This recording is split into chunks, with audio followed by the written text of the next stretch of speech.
learn about the off-grid lifestyle and to be inspired to live your dreams, click subscribe so you don't miss anything. Hit the bell notification.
As you know, I've been going down to the city park down the road from us about every 3 days, and there's this huge oak tree that has fallen down.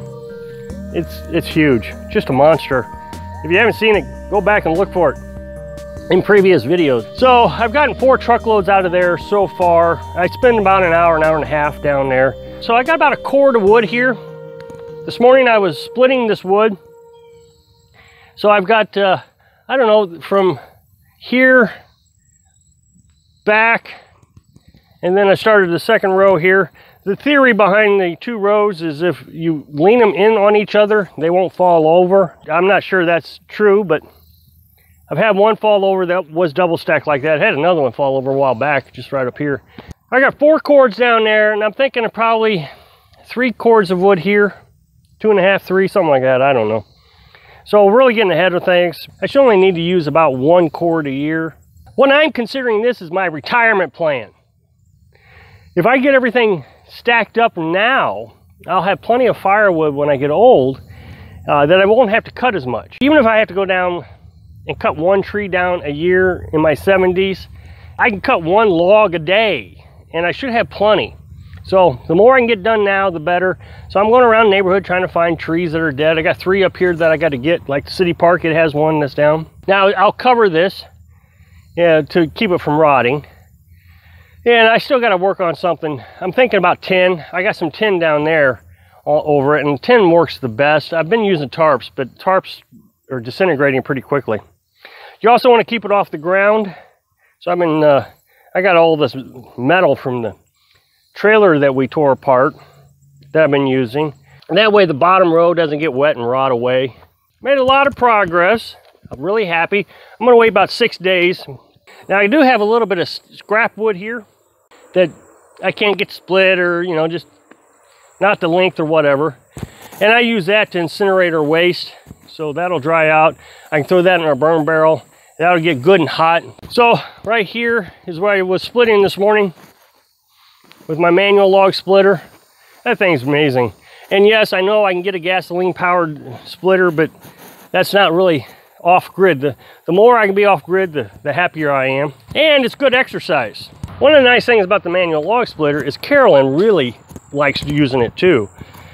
So we can come up here and give each other breaks. I'll split a few logs and get real sweaty and hot, and I'll stop and she'll take over. And so had a problem with this chainsaw. This is my bigger chainsaw. I got 2 of them. I got a 14-inch and an 18-inch. This one is about 20 years old, but it's rarely been used. It was used on 2 maple trees, I don't know, 2001, 2002, somewhere around there. And then I put it away. I stored it for years. About 5 years ago, I used it again a few times, and then I stored it. And it runs pretty good. Well, the other day, the fuel line just broke. It just came apart. It just deteriorated. I mean, every time you pull a piece, it just breaks. So I bought some more off Amazon. They give you a package, so if you don't know what you're doing, you can just get different sizes and match it up. All kinds of YouTube videos on how to replace fuel lines. So I decided I wasn't going to make a video because, I mean, there's plenty of them. Just type in replace fuel line on chainsaw. Hundreds of them pop up. So this chainsaw is really good for branches on a tree like that. And that's what I've been primarily doing down there, is just the branches. But that tree is massive. It's huge. So I'm going to have to start using this one. It's the bigger chainsaw, so I'm glad I got it repaired.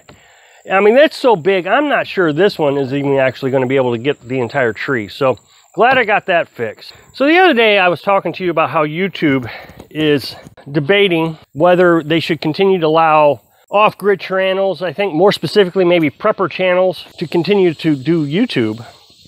I don't think it's ever going to go anywhere. It's just a debate right now. But the debate is prepper channels specifically are fear-mongering. They're trying to cause fear so you'll come watch their videos, so you'll be prepared for the next catastrophic thing. And so many people said, well, you know, what's the big deal about all this? I mean, you know, we live in a society that takes care of each other and everything's fine. And, you know, whatever has really happened to our society, we always recover. You know, we've had major wars, we recover. We've had major environmental disasters, we always recover. We're a strong country, so we don't need preppers. And then, of course, you got the other side saying, well, yeah, what about that little bit of time when the government isn't there to help us? What about the times when, you know, a hurricane comes through and you're out of electric for 2 weeks and you don't have any food and supplies? You get injured and you don't have a first aid kit. Of course, then you got my channel. I'm just kind of an off-grid channel. I do it because I want to be free. It's not because I want to be prepared for any natural disaster. I don't even know if I could survive a natural disaster. That's not the point of what I do. I just want to be free. I want to be free from debt. I want to be free from utilities. I want to be free from the government as much as possible. I don't want people bothering me all the time. I'm out here in the country, way far away from any major governmental agencies. You never see the police drive by here. But with all that being said, what is wrong with being a bit prepared? I mean, right now, the country is in a lot of chaos. One thing after another, after another, after another, after another has happened this year. 2020 has just been a terrible year. Not for me, but for a lot of the country. Why is it so easy for me? Well, again, I don't have to rely on anybody. I'm relying on myself. I'm ecstatically happy. 2020 has probably been one of my best years, while everybody else is suffering. Well, what's different, Rob? Why are you so special? Again, because I'm taking care of myself. I don't have to rely on anybody. As a matter of fact, anytime I have a problem, it's because I have a problem with somebody. You know, I've told you I had to get a mailbox. Well, you can't get mail. You don't have an address. Dealing with government agencies. But when I'm out here taking care of myself, providing my own electric, getting my own firewood, I have no problems. So we have riots going on in Wisconsin right now. Kenosha, Wisconsin. And I find that one really sad. I used to go to Kenosha all the time. I used to be self-employed. And I had a customer there. I went every 3 months, I think, for like 4 years. It was a quarterly trip I had to take. Got to know the people really good. And I'm sure that their company didn't survive. You know, being out here, I barely even knew that it happened. I mean, I got on YouTube and I heard something on one of my news commentaries. I only watch about 20 minutes of news every day. And they mentioned Kenosha, Wisconsin. I'm like, whoa, I used to go there. But here, it's nothing. Nothing happens because I'm free. I'm free from all that. And then you go down south and a huge Hurricane Laura just came through. Everything's destroyed. Hundreds of thousands of people, if not millions of people, are without electric. Everything's damaged. They say, okay, don't worry about it. You know, the government's going to come in and save everything. You don't have anything to worry about. There's no reason to prep. Yet they're still out of electric in a time when they need it the most, I would think. Damaged homes, and they're going to need some food and refrigeration, and they're going to need hygiene and all kinds of different things, and they don't have it. Yet, if a hurricane came through here, which it wouldn't, I mean, tornadoes, it's pretty serious here, would it really affect me?